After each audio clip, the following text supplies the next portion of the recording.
Welcome, everyone. So this is the part of today's celebration of the first turning of the wheel of the Dharma by our Lord Shakyamuni Buddha. Is a commentary on Prahevajra's Testament on Mind's Nature.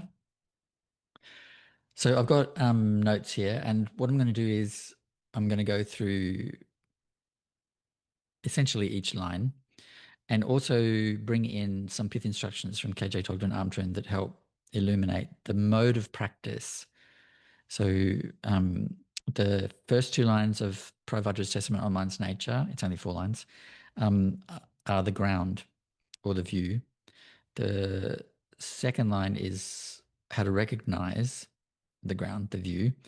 And the final line, the fourth line, is how to abide in that state, which is what we call meditation in the original Dzogchen tradition. So,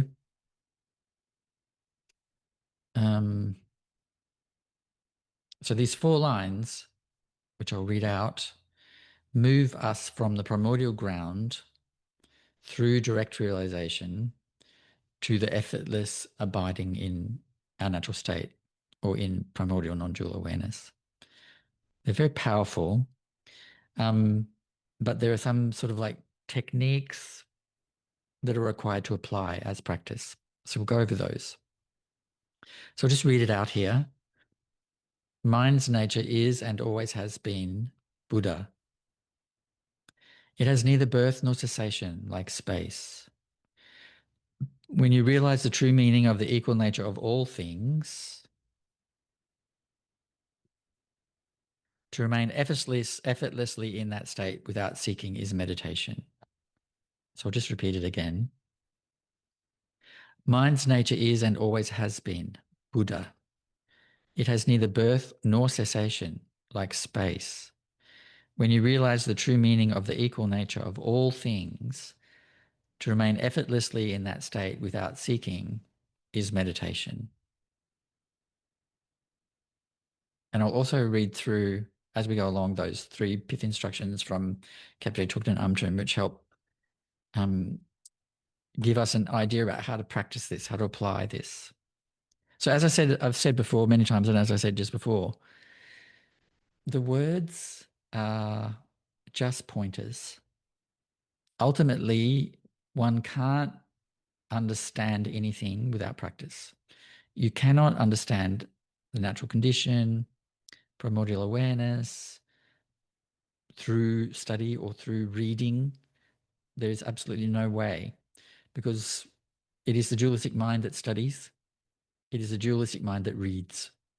And the dualistic mind cannot know, right, our natural condition, primordial awareness, or Dzogpa Chenpo. It can't know that. It is unknowable by the dualistic mind. It is beyond anything that a dualistic mind can conceive. All right. So, as I said, the first couple of lines are the view or the ground. So, mind's nature is and always has been Buddha. So it's important to note here that it says mind's nature is and always has been Buddha. It's not saying mind, dualistic mind, thought, feelings, and sensations are Buddha. It's making a distinction. So that's, passing thoughts, emotions, mental habits, those things are not being defined as Buddha or enlightened. It's not saying that at all. It's saying that behind all that, or the field or space within which all that arises, is Buddha. It's really interesting in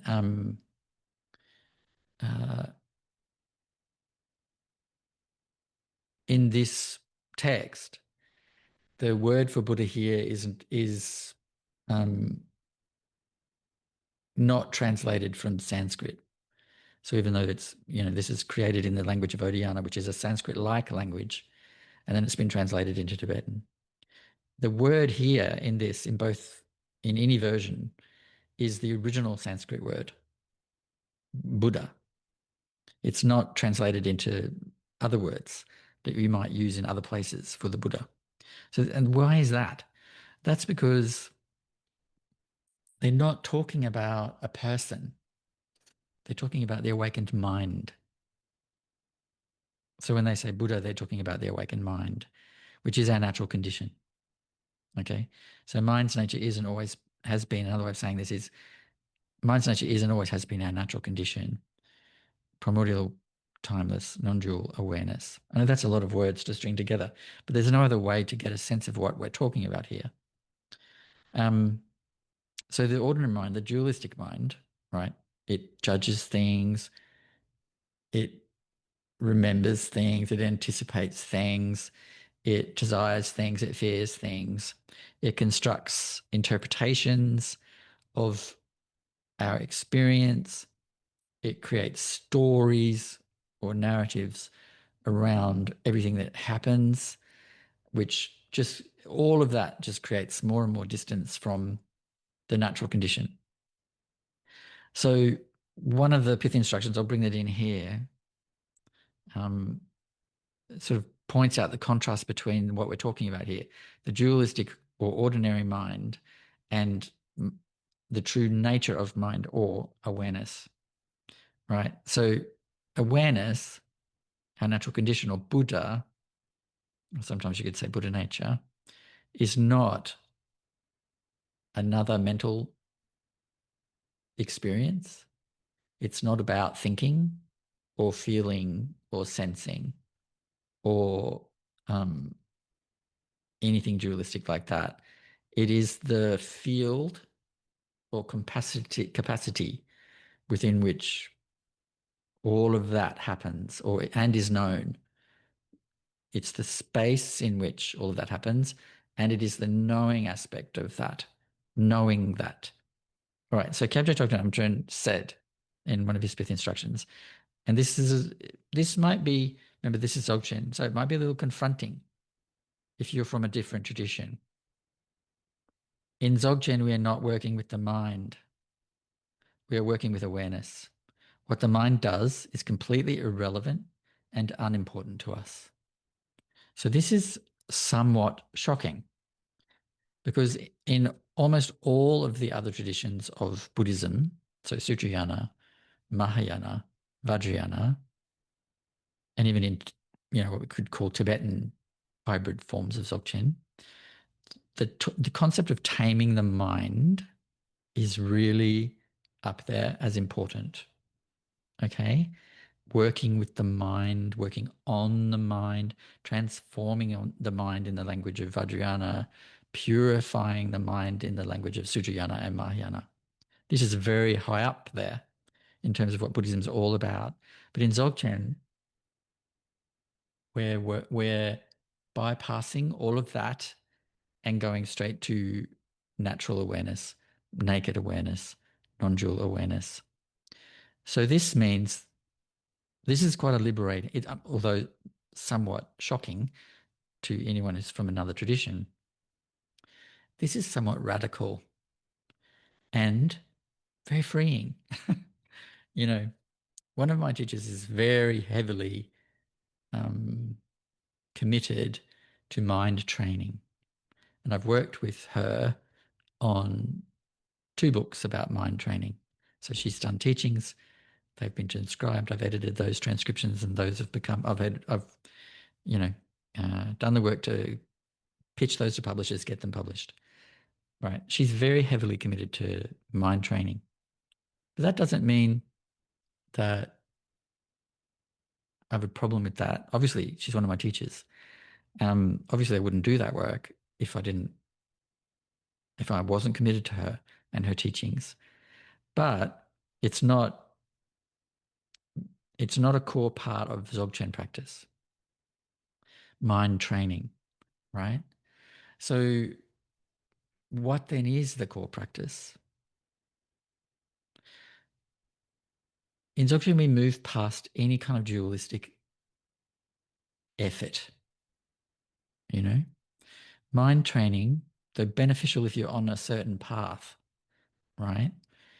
In Dzogchen becomes, so please pay attention to how I'm saying things. mind training on certain paths is beneficial because it's part of that path. In Dzogchen, it becomes, right? It becomes another dualistic thing, right? It's really important to understand that methods are not universal. They are not universal. There's a reason the Buddha revealed 84,000 methods. And you know why we use that number? Because it's like an auspicious number and it's a large number. But in reality, there's probably a lot more than that. Uncountable methods, have been revealed by the Buddha in our world, if you like, the human world, and the Buddhas in other worlds or realms, if you like. So many methods.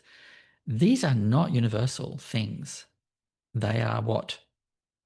Conventional. Conventional, which means they work in the context of a specific path applied by a specific group of people or person, right? They're conventional. This means that they're contextual. And if you take them out of their context, they lose their power. They might not be beneficial at all. This is really important that we understand that this mixing up of things is usually, I'm not saying always, but usually counterproductive. All right. I'm just going to repeat what Kyabje Dokchen Amchen has said. In Dzogchen, he's talking about original Dzogchen, we are not working with the mind. We are working with awareness. What the mind does is completely irrelevant and unimportant to us. So sometimes people think that our natural condition, primordial awareness, is somehow intrinsically connected to a calm state of mind. This is not true. Our natural condition is present. The phrase I like is primordially ever present. Primordially means without beginning and without end. Ever present, primordially ever present. It doesn't matter what the dualistic mind is doing. It could be very calm, very happy, very joyful, or it could be in a state of complete trauma and grief. It doesn't make a difference. Our natural condition is primordially ever present. It's always aware of what the dualistic mind is doing. Because we are nothing else but primordial awareness, we are always aware of what the dualistic mind is doing, what our body is doing, what the world is doing. We're always aware of this, no matter what. That isn't to say that simply being aware of what our bodies are doing, what our minds are doing, and what the world is doing, that we're awake. There is a difference in the depth of that awareness. Okay? So this pithy instruction from Kensho Chobanam is really important, but I want to point something out. When he says working with the mind, we are working with awareness. That word, English, in the English, is a little bit, it needs a little bit of explanation. When we say we're working with awareness, what does that mean? It means our heart is committed to recognition of our natural condition. It doesn't mean we're working with something in the literal or usual sense. It means our heart is committed to the recognition of our natural state, our natural condition, and abiding in that. It doesn't mean we're fussing about with what arises in the mind or fussing about with our conditions.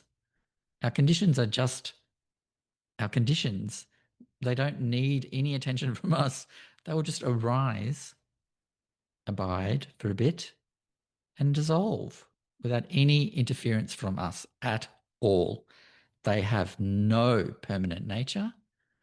They have no inherent substance or inherent existence, if you will. They are bubbles forming on the surface of the ocean. They just pop, pop, pop, pop. You know, the ocean doesn't need to do anything with the bubbles. They just pop. It's their nature to pop. It's their nature to go away, right? So having said that, right, this doesn't mean that bad behavior or emotional suffering or physical suffering or ethics don't matter. Those things are about the dualistic mind, aren't they? They're about conduct, right? This doesn't mean they don't matter. It means that our way to resolve them, right, is to leave them alone. Other traditions have other ways of resolving them. In the Sutrayana, it's to renounce the things that cause the suffering, cause the pain. In Mahayana, it is to apply kindness and compassion to all things, and that softens everything and removes the suffering and pain. The Vajrayana is to transform the energy of them, or to try and transform them somehow from one thing to another. So from anger to patience, you know? But the Dzogchen way is different again. It is to recognize that, and we'll get into this in the next line because it states it very clearly, is to recognize that you don't need to do anything with these things. They are not our job. I say this all the time. Our job is not to fuss about with the mind. Leave it be. As Dujam Lingpa said, leave the body like a corpse, leave speech like a mute, leave the mind alone. Just leave it alone. All right. So that's the first line. Mind's nature is and always has been Buddha. And I've said it, there's a number of different ways of saying that. Our natural condition is primordially ever awake.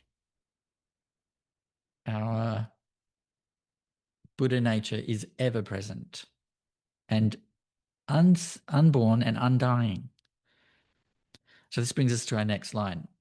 It has neither birth nor cessation like space. So dualistic mind, thoughts, feelings, sensation, they have a beginning, a duration, and an end. They arise, they abide, and they cease. Awareness does not. It does not have a beginning. It doesn't have a duration, like a time between beginning and ending, and it doesn't have an end. It doesn't cease. Another way of saying that is unborn and undying. But in this particular text, it doesn't use those phrases. It uses no birth or sensation. So it's really pointing out it doesn't begin and it doesn't end, right? Like boundless space. So one translation is it has neither birth nor cessation like space, but the translation I prefer is it has neither birth nor cessation like boundless space. The problem with these translations is, you know, some of these words, they have a kind of like a first meaning and then they have a connotation. So it implies, it indirectly implies something. And the word for space implies limitless and boundless. So I just like it when they just put it in. Because sometimes when we in the West, with our modern educations, we think of space, you know, we think that space might have a limit. The edge of the universe, you know, there's a limit. The universe has an edge, you know. And we're thinking about material space, right? The space between the sun and the earth and the moon, and the earth and the end of the edge of the universe. There's a space there. That's material space. What we're talking about here is something that has no edge. Awareness has no edge. Every universe that exists within awareness.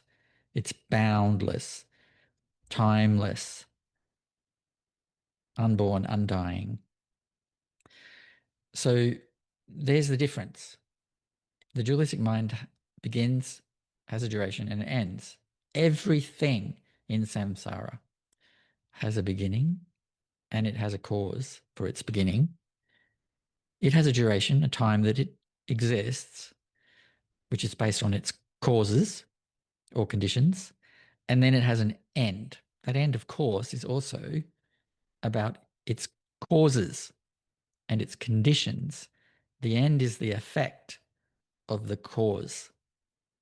It has a beginning, which means it must have an end, right? Our natural state, our natural condition, naked awareness, primordial timeless awareness, is just beyond that. No time. I say this all the time, but I'll say it again. No past, present, or future. No here nor there. So no like location. No now and then. No me and you. These things are part of the dualistic mind. They're part of samsara, not part of awareness or awakening.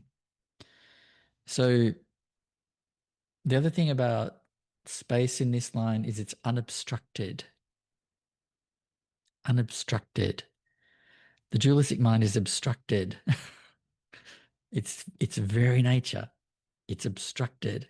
It doesn't know anything but itself. Something that I used to say all the time that used to really annoy everyone around me. So I stopped saying it. You meet your own mind. All you meet is your own mind. All you know is your own mind. Dualistic mind, deluded mind. That's all you know. That's all we know. We're not in direct contact with reality.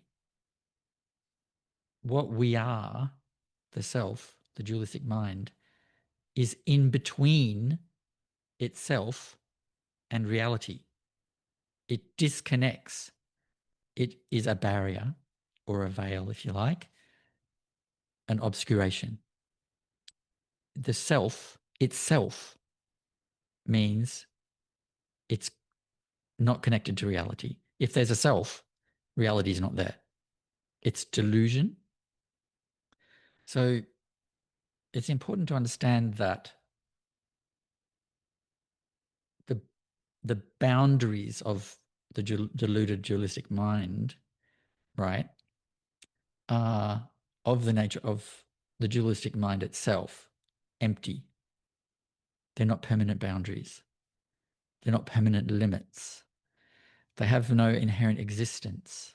They're like bubbles on the first surface of the ocean. They arise and they pop, they go. So this is a cause of boundless space. I think sometimes people can feel a little bit like there's nothing to hold on to there. There's no safety in boundless space. But if you think about it in another way, it's like untethered in a good way, unlimited, free,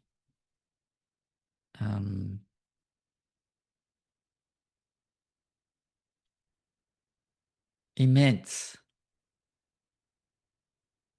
There's no negative to it, is what I'm trying to say. And there's only negatives to the dualistic mind. So obviously, Dr.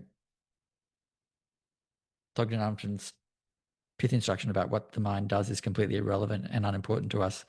It's because what's relevant and important is this boundless, limitless, vast space that is our nature.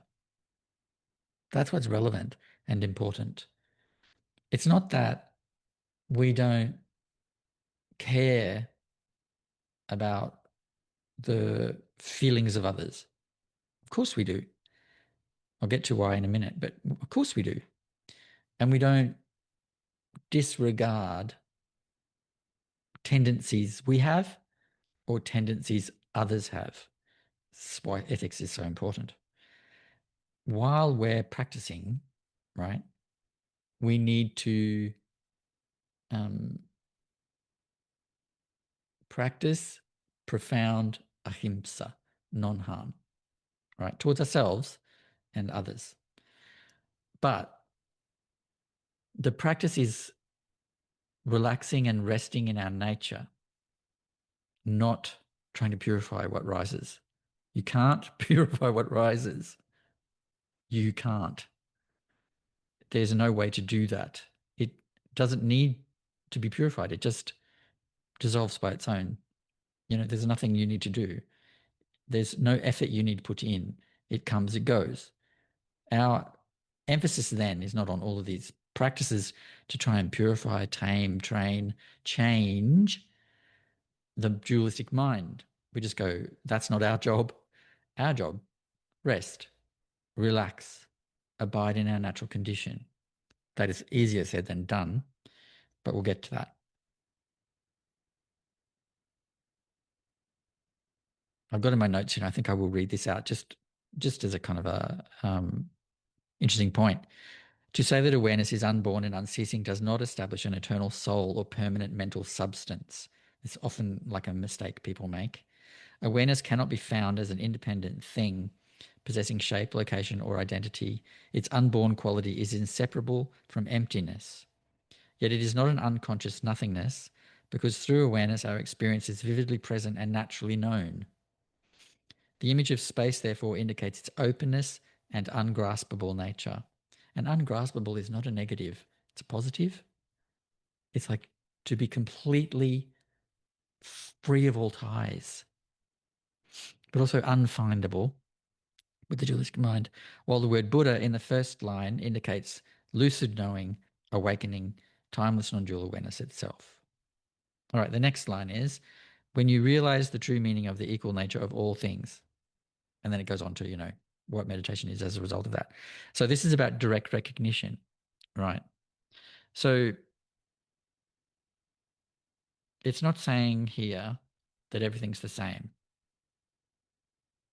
There are samsaric things, right? Conventional, temporary things. And there is that are negative, right?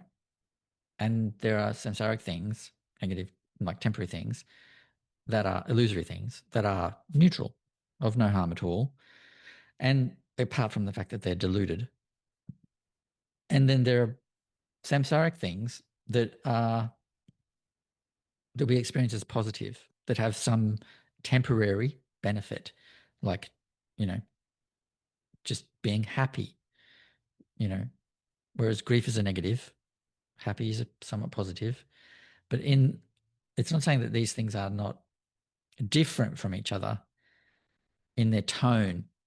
In the Dharma, sometimes we use this phrase, feeling tone. I don't think it's a great phrase, but in their how they feel to us, they're of course different. Joy is different to grief.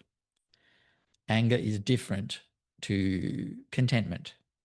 These things are different, clearly, but they're different in their conventional nature, right? In their ultimate nature or absolute nature, they are not different. They are all of emptiness. That is how they're equal. They're all of emptiness. They also arise within awareness, abide within awareness, and dissolve back into awareness. So they all have that as their equal nature. Now, there's another thing.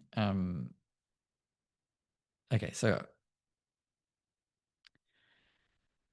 in Dzogchen, when we talk about the equal nature of things, what is that equal nature? So this line is saying you need to recognize the equal nature of things. Number one, they're empty, right? In a conventional sense, they're all different, but ultimately they're all empty. They're all impermanent. They all lack inherent existence. They all have no substance. They're all illusory, a product of the dualistic mind. But because they arise within awareness, abide within awareness, and dissolve back into awareness, they also have these three characteristics. So in Dzogchen, when we talk about the equal nature of things, we're not saying everything's the same at all. Things have different feeling tones. They make us feel differently. What we're saying is that the root of them, right, they have these three kind of qualities, and they are empty essence, clear or luminous nature, and all-pervasive or unceasing responsiveness. Now, these are put in different ways. You know, sometimes it's like simply essence, nature, responsiveness. That's how you might hear it more commonly. But I think it's better when you really kind of unpack those terms a little bit. What do they mean? Empty essence, clear or luminous nature, and all-pervasive or unceasing responsiveness. And there's another way of saying that. Emptiness, luminosity, and compassion. This is kind of key. Things are empty in their nature, all of them. They're luminous in their nature, or they have clarity, and there's a responsiveness, a compassion to them, right? So it's really important. So in Dzogchen, we talk about these things as being what their nature is. Another way of simply saying that, if you don't want to talk about these three things, so many lists in Buddhism, is to just say everything is awareness. This is a very common phrase in Dzogchen. Everything is awareness in their nature, not in their conventional existence in samsaric mind. So they're all non-dual with awareness, these things, this nature, essence, or nature, luminosity or clarity, and then responsiveness. These are all non-dual with awareness, right? So all things are non-dual with awareness. This is their equal nature. They're all, another way of saying that is wholeness. Everything is part of this empty, luminous, compassionate wholeness, right? Or perfect completeness. So in their nature, right, these things, we don't need to do anything to make them that. We don't need to make, like, in the Vajrayana tradition, there's this idea of transforming things from impure to pure, or transforming our perception from impure to pure. But Dzogchen says there's no need to do that at all, because they are already in their nature whole, empty, luminous, compassionate. Already in their nature, they are that. Nothing needs to be done to create them.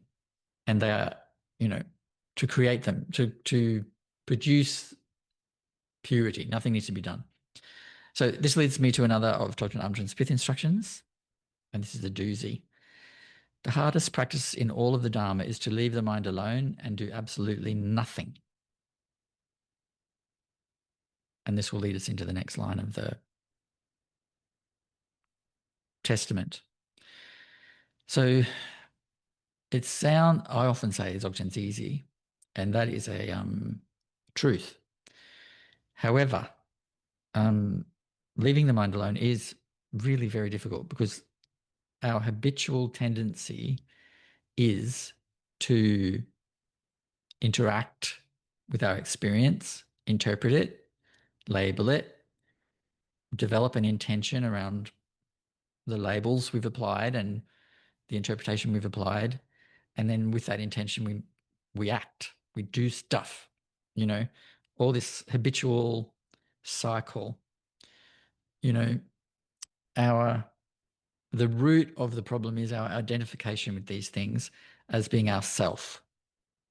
So we interpret our experience as ourself, our thoughts as ourself, our feelings as ourself, our sensations, physical bodily sensations as ourself.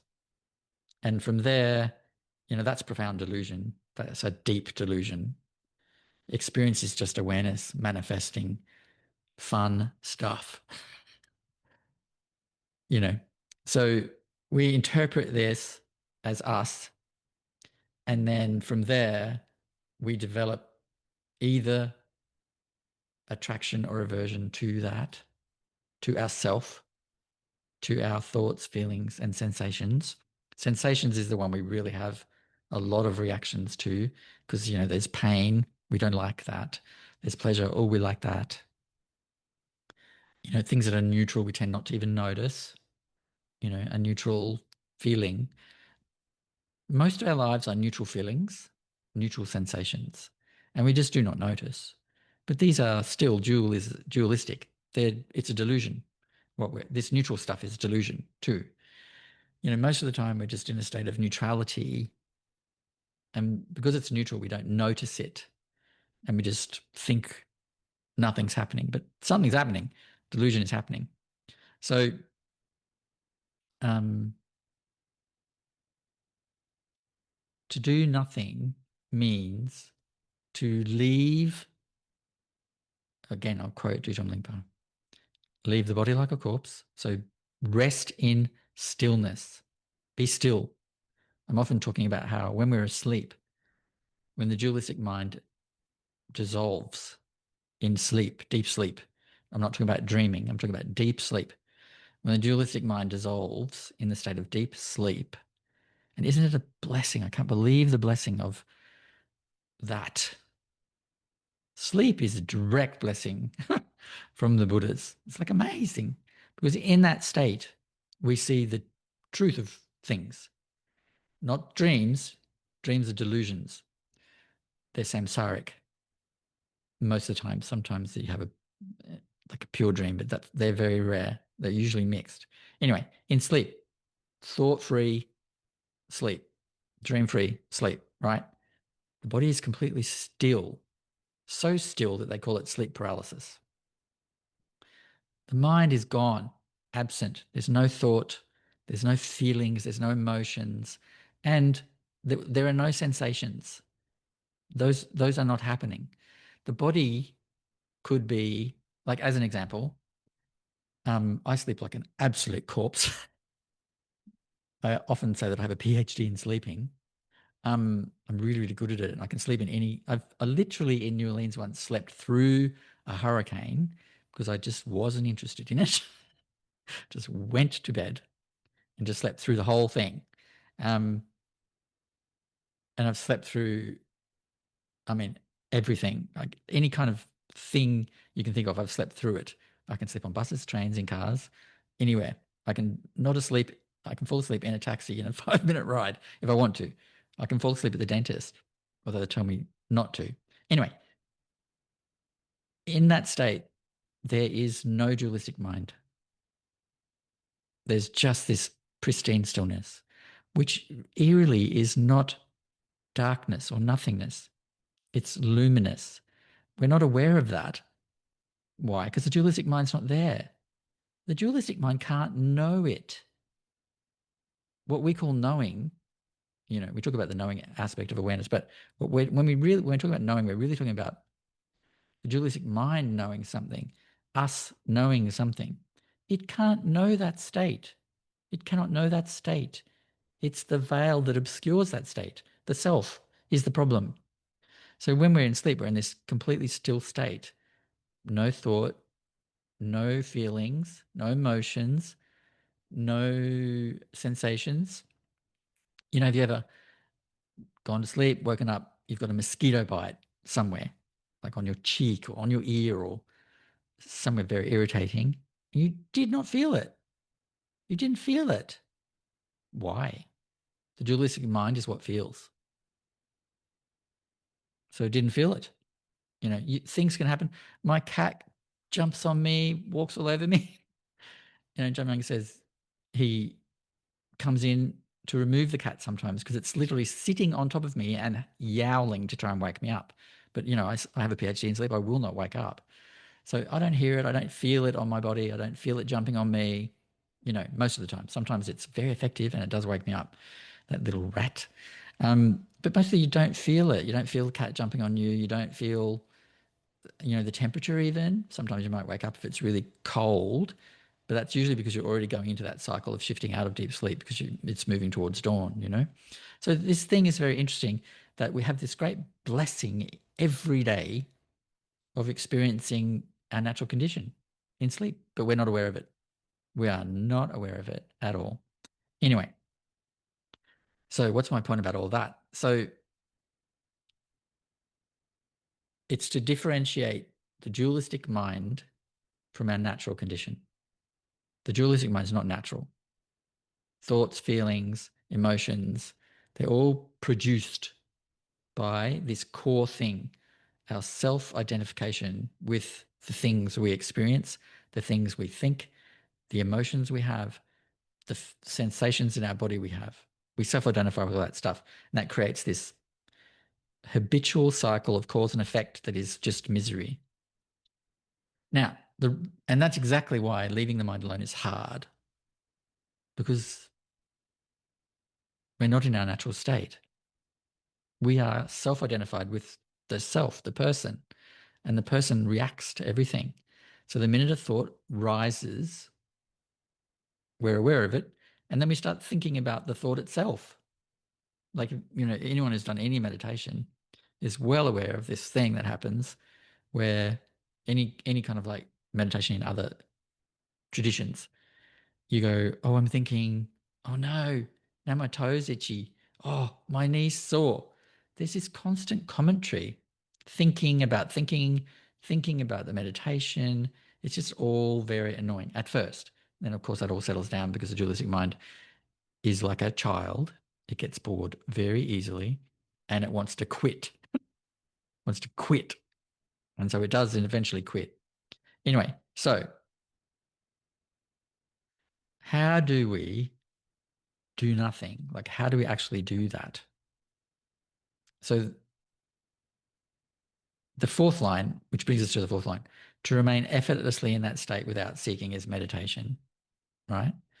So, as I've said a million trillion times before, in the original Dzogchen, there's only two practices, right? One of the practices has a couple of different forms, but that is silent sitting, right? And that has a few forms. Mostly it takes the form of sky gazing.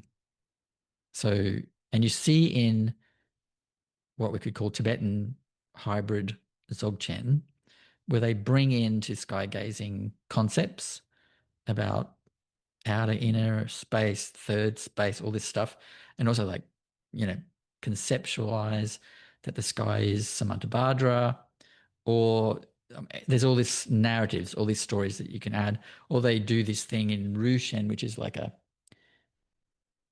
preliminary Dzogchen practice in that, I suppose, Tibetan style Dzogchen, where they visualize seed syllables, and then they have seed syllables for the 6 realms on various parts of the body, and they blah, blah, blah. It's this whole thing, right? That is completely contrary to what the original Dzogchen texts state is how we do this, how we come to recognize our natural condition. That one, Rushen, there's this idea that these seed syllables or Mahong purify the seed syllables of the 6 realms, which prevents rebirth into the 6 realms, which leads to the rainbow body, right? There's this idea. But guess what? That's a Vajrayana idea, that you need to purify the 6 realms. That's a Vajrayana idea. That's not at all Dzogchen. Doing that cannot lead to recognition of the natural state. I'll state that broadly. Because in Dzogchen, there's no need for purification at all. What there's a need of is direct recognition. And I would like to point out, in the original Dzogchen text, there's no trekche and there's no tergil. So those things aren't there. They're later hybrid things. So what do? Right? We do nothing in the form of silent sitting, which is usually sky gazing, but it can also be what we call the corpse pose, where you lie down, have your eyes closed, and you're just resting in stillness, embodying what Düdul Lingpa said. Leave the body like a corpse, leave the voice like a mute, leave the mind alone, which means what? Let the mind be whatever it is. Awareness is already present and perfect. You need do nothing else. But the trick, the secret trick, Everyone thinks that it is the stuff we do with the mind that leads to awakening. Training the mind, quieting the mind, those things are important. Being calm and relaxed and content, very beneficial to practice. In fact, essential. But it is not stuff that we do with the mind that really in Dzogchen rapidly takes us to recognition of our natural condition. What is it then? Stillness. Being physically still. That's the thing. Being physically still. Plus being silent. No saying mantras. No saying prayers. If you want, you can start by saying something about offering oneself to one's guru and offering oneself to one's true nature and offering the practice for the sake of sentient beings. You can, if you want, start with some kind of prayer, I suppose, but you don't in the practice repeat anything or say anything or think anything deliberately, consciously. Think anything. So body completely still like a corpse. Voice, including thoughts, silent. You don't construct anything with your voice. Also, speech is also energy. So it means to relax. Relax. If you're tense, you say ah, which takes you into a state of calm. Ah, ah, ah. Very simple. Then we should be somewhat calm. Although calm's not the point, it just helps. It's a support. Then with the mind, leave it alone. Leave it alone. Just leave it be. What does that mean? So sometimes I've noticed we talk about the self-liberating, it's a Dzogchen phrase, self-liberating nature of thought, right? And feelings, emotions, and sensations. They self-liberate. You don't need to intervene. They do that themselves, right? Sometimes when I say that, I think people think we have to self-liberate each thought that arises, right? Something like that. No, you just let go and relax and they liberate themselves. They liberate themselves. So oftentimes, when you say leave the mind alone, people think that that is an action you take with each thought that arises. Okay, thoughts arisen, I'm going to leave it alone. Again, no. You've already done something there. You've reacted to it and decided that you're going to leave it alone, right? You literally need to do nothing. So people often go, well, if I do nothing, that means my mind will wander. I'm not singling anyone out here. I'm looking at the list of people here, and almost everyone on this list has said this to me at some point.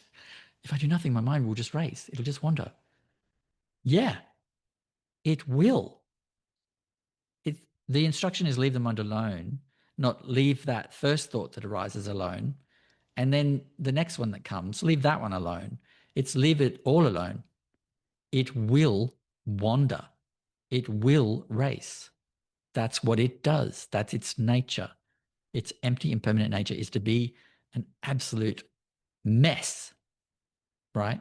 The instruction to leave the mind alone isn't to be applied to every single thought that arises, emotion that arises, and sensation that arises. It's in general. Leave it alone. Leave it alone. And of course, what happens when you leave it alone? At first, it runs. It just keeps going. It wanders all over the shop, right? Let it in time. And there'll be a time where you think it's gotten so much worse just because you're aware of it more. We're generally not aware of how much the mind wanders, right? In time, it'll seem to get worse. Oh, this is getting worse. My mind is just running so much now. But then if you just continue to just do nothing, it starts to quieten down. Now, again, that's not our goal. Our goal is what? Recognize a natural condition, right? The mind settling down is a side effect of that, right? And then once it settles, our natural condition is already present. Nothing else needs to be done. And we just recognize that. Jetsun Tenzin Palmo and many other masters often say, we always miss it. We always miss our true nature because we believe it has to be something dramatic, something amazing, something like fireworks. But it's not. It's really, literally the least show-offy thing you can imagine. It's just your natural awareness. That's it. Free, your natural awareness, free of constant reactivity, constant intervention, constant judgment. It's just your natural awareness being completely content with whatever's happening. Anyway, now, I just really want to repeat. We don't need to do anything with any thought that arises, any emotion that arises, or any sensation that arises. We don't need to do anything with them. We leave them alone. The instruction, leave the mind alone, is not meant to apply to just the first thought that pops up and then the next one and then the next one. It's not systematic, right? Which means what? Yes, your mind will run. Yes, it will wander. I remember when years ago, someone said to Jamyang, oh, but my mind just wanders. And he laughed and went, yes, it does. Don't be concerned with that. It's not a problem. The mind is not a problem because guess what? It doesn't really exist. It doesn't really exist. It's just an illusion passing through. All right. Now, there's another pith instruction I want to read from Kyabje Togden Amtren, which is also some of you might find challenging and confronting. I'm going to sort of say this really kind of simply. Slowly, I mean. It is through doing nothing that we break the chain of cause and effect. I'm going to repeat that. It is through doing nothing that we break the chain of cause and effect. So oftentimes people go, but what about karma? But what about cause and effect? But what about habitual tendencies? How can you possibly, like, you need to deal with those things? Dzogchen says, yep, but not how you think. In other traditions, in the Sutrayana, the Buddha made very clear the way to break the chain of cause and effect, the way to destroy, and I'm using the literal words used, destroy karma was through simple meditation, just simple meditation and keeping the 5 precepts. The Buddha felt that was enough. The Buddha didn't teach purification exercises. He didn't teach rituals to deal with karma. He said very clearly, so many times, 1,000 times over, we deal with karma, habitual tendencies, by keeping the precepts and sitting meditation, or standing meditation, or walking meditation. He did teach all 3. That's how in the Sutrayana they say to deal with karma. In the Mahayana, they say compassion purifies all karma. So the focus there is always compassion, compassion, compassion. Also with Dzogchen, of course, we don't talk about compassion a lot because why? It's the natural outflow of being in your natural state. You don't need to cultivate it. You don't need to produce it. You don't need to create it. You don't need to focus on it. It is natural to your natural state, right? And in the Vajrayana, the idea is you do rituals to purify karma, purification practices, right? The Dzogchen's attitude is completely different. You cut the chain of cause and effect through doing nothing. What is cause and effect? What are habitual tendencies? First step, self-identifying with our experience, outer experience, but mostly inner experience, what arises in the mind, thoughts, emotions, sensations. Self-identifying with those creates the chain of cause and effect, creates karma, in another way of saying that. Number two, reacting to what rises in the mind, thoughts, feelings, sensations, right? That creates the cause, the causes and conditions, the chain of cause and effect. Number three, acting on what rises in the mind, thoughts, feelings, sensations, creates the chain of causes and conditions that we call karma. To not do those things, to not self-identify, to not react, which means to not judge them, not think bad, good, neutral, right? Not act on them, not do anything with them, not try to intervene. That means that chain of cause and effect is broken completely. So I might read something from my notes here that might be helpful.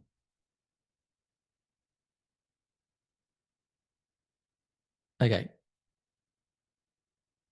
Ordinary mind operates through conditioned reaction. A perception gives rise to attraction or aversion. Attraction and aversion give rise to intention. Intention gives rise to action. Action reinforces habit and produces further consequences. Each reaction becomes a cause for another reaction. In this way, the mind continually perpetuates habitual conditioning or karma. When experience is left completely alone, this chain is interrupted. A thought may arise but is not developed into a story. An emotion may arise but is not converted into grasping, rejection, or action. The appearance is allowed to release itself without generating a further link. Doing nothing, therefore, does not mean that causes and consequences cease to function conventionally. It means that resting in awareness does not add another conditioned response to the sequence already unfolding. This means that, in time, the chain of conditioned responses ends. It is completely broken. Another way of saying this is that through doing nothing, karma is purified.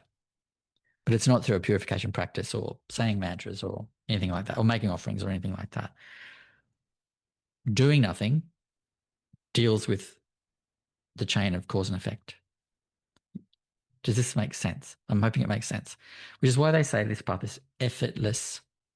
You don't need to do rituals. You don't need to tame or train anything. You don't need to do any kind of purification or any of that. That is part of another tradition, other traditions. They're fine in that context. In this context, it would just undermine the view, which is that awareness is already primordially ever present and complete, perfect. To think that there's something in the mind, right, that's a problem is contrary to that view. The mind is not a problem. It is inconsequential. The dualistic mind, I mean. It's inconsequential. It's not worth our time, really. I also like to point out, we have to need to wind this up because we're approaching noon. Oftentimes people come to me and say things like, I'm such a terrible person. I have been having these thoughts. And they always expect me to say, oh, what are the thoughts? People go, oh, I'm such a terrible person. I've been having these really dark thoughts. And they always expect me to say, oh, what are the dark thoughts? Because they think that those thoughts need to be addressed. And I'm like, that's samsara. Every being in samsara has dark thoughts. All beings in samsara have dark thoughts. You might think your dark thoughts are worse than other people's dark thoughts, and maybe they are. Maybe they are. But so what? Those thoughts are not your nature. It doesn't matter how dark your thoughts are. They're not your nature. These things are arising through the chain of cause and effect, which has been kicked off not by you, not by you, not by you. you are also part of the chain of cause and effect, kicked off by, not you, by this samsaric process, right? That doesn't mean to say that you do nothing at all about it. You do nothing. How to say this differently? But it's not to say that you just think these are okay. As I said earlier, the feeling of these things, they're not all the same. Joy and compassion are not the same as some dark, angry thought. They're not the same, right? But you don't need to, if you self-identify them with them, what happens? Intentions or impulses arise because you've self-identified with this dark thought. Those usually lead to actions, right? So in many ways, trying to intervene in these thoughts gives them a life that they don't have. You know, I have this dark thought. I have to purify it. I have to transform it. I have to make it different. I have to change it. That gives it a life it doesn't have. It's not a problem. It'll go away on its own. It might not go quickly, but it will go away on its own. So what we need to do is relax into our natural condition, rest, don't interfere with the mind. The mind, the dualistic mind, will naturally dissipate. And I know it's very uncomfortable for some people, like they have just over the top anger or jealousy or, you know, grief, trauma, sadness, these very, very problematic and painful emotions and thoughts, right? And sensations, because they can all cause physical sensations. Which is why I said earlier, it's not that we don't care that people have these things. Of course we do. That's the nature of awareness. It's compassionate. So, but our approach to helping these people is not to tell them, you have to do 800 million prostrations, offer your entire wealth to the institutions and the religious elite so that they can do pujas for you, and you must feel ashamed. That's not our answer. Our answer is, okay, every sentient being has what you're talking about. Every sentient being has these things. The answer is to rest in your natural state. That's the answer. You do that through silent sitting, sky gazing, or corpse pose. And you do that by opening your heart through whatever means works for you. That can be devotion to your teacher or to the Buddha, or it can be devotion to the Dharma itself, the practices themselves, or it can be gratitude and awe and just a feeling of like, I cannot believe I am so blessed in your own nature, your own Buddha nature, your own natural condition. It can be done through simple joy. You can open the heart that way. Obviously, it can be done through compassion, etc. So this is how you do this. This is not complicated. It is not hard. It is, in fact, simple and easy. You need to start by relaxing and opening the heart. And then you adopt these poses of sky gazing. And when I say poses, the original instructions on sky gazing, that we only have one place where Garib Dorje, we have only one text where that instruction is recorded. And it's when Garib Dorje gives the instruction to Manjushri Mitra. And it's in a text called, I think it's called Primordial Perfection or something like that. Anyway, it's a fairly longish text. It's what we call a secondary text. It's Manjushri Mitra's account of the teachings he received from Garib Dorje. Anyway, that's the only place where we have a textual account of the sky gazing instruction that Garib Dorje was giving, right? And it includes no physical posture. It's whatever posture is comfortable, which is why Padmasambhava many centuries later says, whatever posture feels best is best.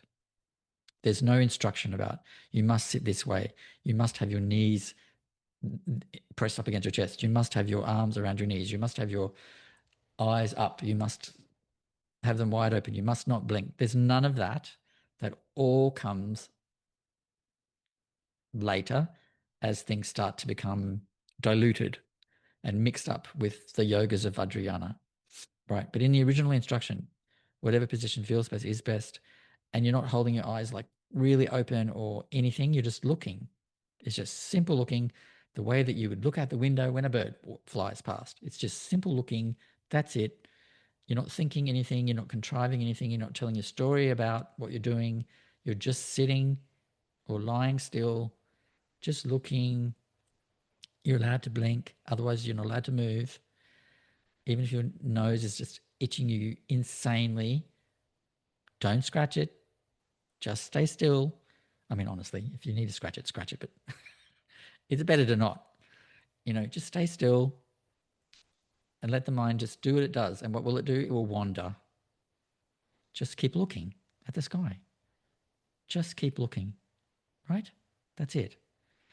And if you have problems with light, which many people do, particularly people who have migraines, you can wear sunglasses, right? If you have a dodgy back, which many people do, you can get a sun lounge and be semi-reclining. If you have any kind of issue that the body has, you're allowed to accommodate. You're allowed to adapt to it. So, if your back's sore, if your knees are sore, you can put a yoga pillow under your knees. Anything you need to do to be comfortable and relaxed, you can do. It is in the original instruction to be comfortable and relaxed. Then you just look, no more fancy than that. And the mind will wander, and it'll probably wander for months. It will probably wander for months.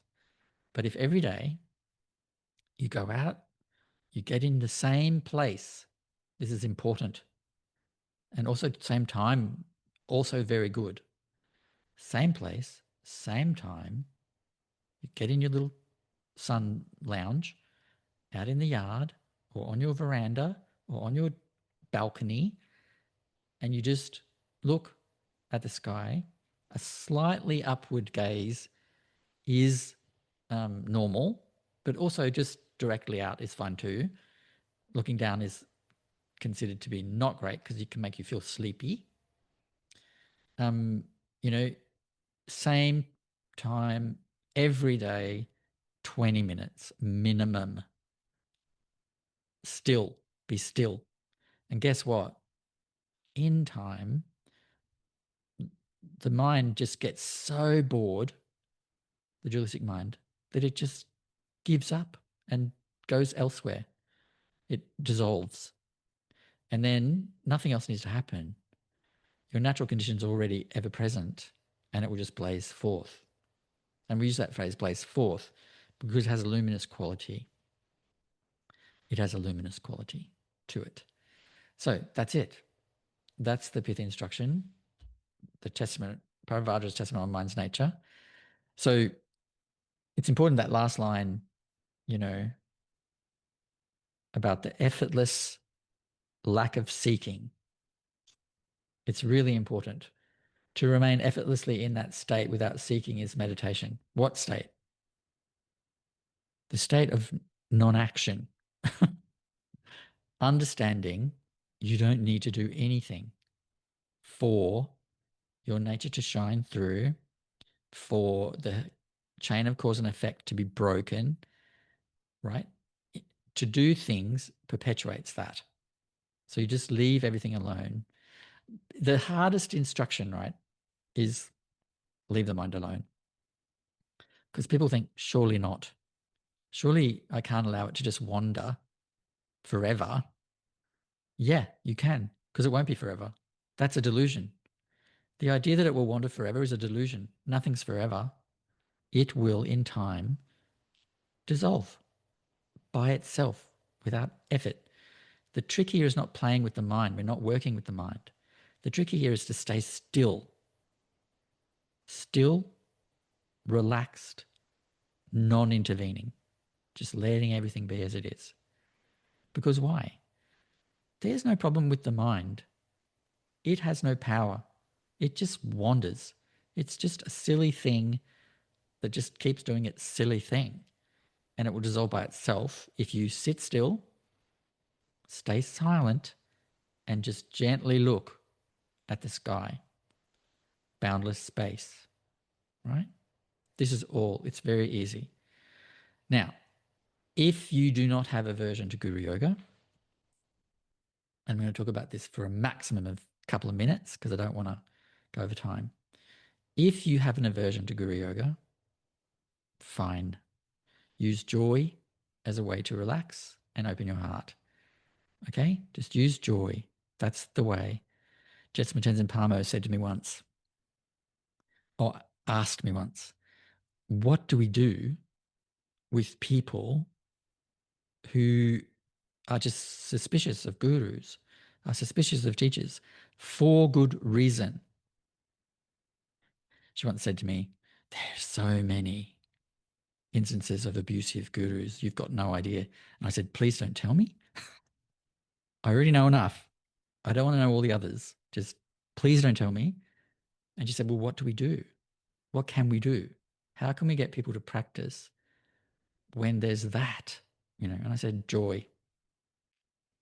And that's not coming from me. It's coming from Kyabje Togden Amchen, who was one of her very close mentors. I wouldn't say teacher, because she has one teacher that she's very devoted to, the previous Kamto Rinpoche. So, teachers are like, what do we do when there's so much aversion to devotion, to Guru Yoga? And the answer is joy. That's the only answer. That's the only option. But if you are not averse to Guru Yoga, I would like to say a couple of things about that right now. Now, when you're sky gazing or in the corpse pose, you're not practicing Guru Yoga. You're not visualizing your teacher. You're not thinking about your teacher. You're just leaving them alone, right? But outside of the context of your daily sitting, my habit is to practice Guru Yoga in a fairly informal way multiple times a day. So 3 or 4 times a day.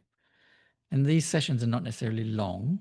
Sometimes they're just very brief, like I'm on the way somewhere, I'm in a taxi or on a bus, and I just, for the duration of the trip, I just close my eyes and I just think of my guru and just feel love for my guru, love and gratitude for my guru. Likewise, when I go to the dentist, I just lie back in that chair and I just think of my guru for the duration of the dental appointment. Likewise, if I'm at the doctor's, if I'm not having to communicate, I'm just sitting there thinking of my guru. And I often will say, Lama, be with me now, to start that process off. But sometimes not. I just think of my guru. I go for 4 walks a day, brief ones, which are walking meditations. They always start with just thinking, Lama, be with me now, thinking of my guru, opening my heart. And then the walk is just lovely. It's just lovely. It doesn't have to be a formal sadhana where you're visualizing the guru and the lights are coming in and rah. But the basic same day version is, or original Dzogchen version is, just to feel love and gratitude to your teacher. If you don't have a human teacher who's alive now, you don't need to change up and find a new teacher. That usually leads to disaster. If you have a teacher who has passed away, you stay with them. Just think of them. You think of them. If you don't have a teacher, haven't connected in that way, you use Shakyamuni Buddha, or you can use Garab Dorje, Prahevajra, or you can use Padmasambhava, Yeshi Sogyo. They don't need to be alive. Kyabje Togden Shakya Shri said that there's not even a hair's width difference between devotion or the practice of Guru Yoga towards a living teacher or one who has passed away. They don't need to be alive. Oftentimes we hear this toxic story that, oh, you need a teacher to tell you about your faults. You need a teacher to point out your faults. You need a teacher to tell you when you're going wrong. Look, we have enough people in our lives telling us that stuff. Really enough. You know, there is arrogance and conceit, aware of that. They do need to have that pointed out to them. But for the most part, your teacher is not about pointing out your faults, it's about devotion. And Jamming is always saying, Guru Yoga is self-correcting. So if you open your heart and you have devotion and you also have arrogance and conceit, that will be pointed out through the practice, right? If you're making a mistake about your practice, it'll be revealed through the devotion. So for example, if you're sky gazing and you're being too uptight, you know, if you also are practicing devotion in little, 2 minutes here, 2 minutes there, you know, it'll be pointed out to you. You're being too tense. It'll just become clear. It's not like you'll hear a voice. Yeah. But it will become clear to you, I'm being too tight and up. I'm being too tense. I need to relax. Or, I'm distressing myself by trying to control this situation. These realizations, these understandings will come naturally if you're also doing devotion, Guru Yoga. As I said, Jamie and I absolutely understand if you have an aversion to Guru Yoga. In the current climate, we get it. We get it. So do joy instead. So, I'm not going to talk about, why people have an aversion to Guru Yoga. It's obvious because there are some really dodgy dudes out there, and they're almost always dudes. So a couple of them are not dudes who have just abused people and have hurt people, and we're all aware of it, and it makes people very suspicious of Guru Yoga. If you feel unsafe, right, you should leave the Sangha in which you feel unsafe. Just leave and practice on your own and use the Buddha as your guru. Because guess what, folks? The Buddha is your guru. The Buddha is our ultimate guru. I'm not talking about ultimate in the sense of the secret guru. The secret guru is our own natural condition. But the Buddha is the source. The Buddha cannot be, nothing trumps the Buddha. No matter what any of these Sutrayana, Mahayana, Vajrayana, Dzogchen so-called gurus say, if it's not in accord with the Buddha, you can ditch it. You can ignore it, right? You can ignore it. If it's not in accord with the Buddha himself, you don't have to pay attention. You can just let it go and leave it aside.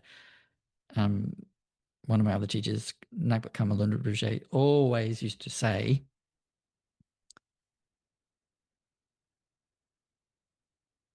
just use your common sense. I was trying to make that sound more profound, but that is profound. Just use your common sense, you know. And he is always very loving and kind and trustworthy. So that's that. So again, it's a simple practice, this. The view is in those 4 lines. Read that. Put it aside. Sit in a comfortable position. Look gently at the sky 20 minutes a day until you die. That's it. That's your practice. Also, try to open the heart through the joy practice, which is what it's also a Dzogchen practice. You just look at something that makes you feel joy. For most people in the old tradition, the original Dzogchen, that was the sky itself, because they looked at it and they saw the boundless, open, wonderful nature of it, and they just felt joy, But you can look at a flower, a bird, a tree, a beautiful vista before you, a teacup, whatever causes you to feel joy. It doesn't have to also be through the eyes. You can feel it. So sun on the skin, breeze on the skin, a nice smell. What else? Tactile, like feeling something or hearing something, sound of the waves at the beach, sound of a stream, sound of wind in the trees. Anything that brings you joy, you can use that to open your heart, and then just sit in stillness after you have opened your heart. So that's how it works. This practice is very simple. It's very safe. There's very little chance of something going wrong with this practice, of you having the kind of what they call meditation sickness that you get from shamatha, vipassana. Any kind of Vajrayana practice has huge risks associated with it, particularly the physical yogas, the breath control stuff. Huge risks. This, there's no risk unless you come into it with tightness, with control, with conceit and pride. If you come into this with humility and you're relaxed and you're feeling open-hearted, so joyful or loving, this practice is safe. And I'm always telling people that devotion protects you from all risks. If you have love for the Buddha, for the Dharma itself, for your natural condition, you will be protected. And I'm not talking about, in your mind, you're thinking, oh, I love the Buddha. You have to feel it. It's a lived experience, a felt experience. You need to feel love and gratitude for the Buddha or the teacher that you have, or like in our particular sangha, that is Kyabje Dogden Amtran, Kyabje Dudron Rinpoche, those two alone in this sangha. But you can have any teacher you want, but in this sangha, that's who Jaming and I have as gurus, and who are the gurus for this sangha. No one else. I'm not saying no one else as in all those teachers are suck or something. I mean, not Jaming or I. We are not gurus in this context. We're just people who talk about the Dharma, who want to help. That's it. The gurus are Kyabje Dogden Amtran, Kyabje Dudron Rinpoche. But you can have, Shakyamuni Buddha, Yeshe Sogyo, whoever you want. It's all good. It's all fine.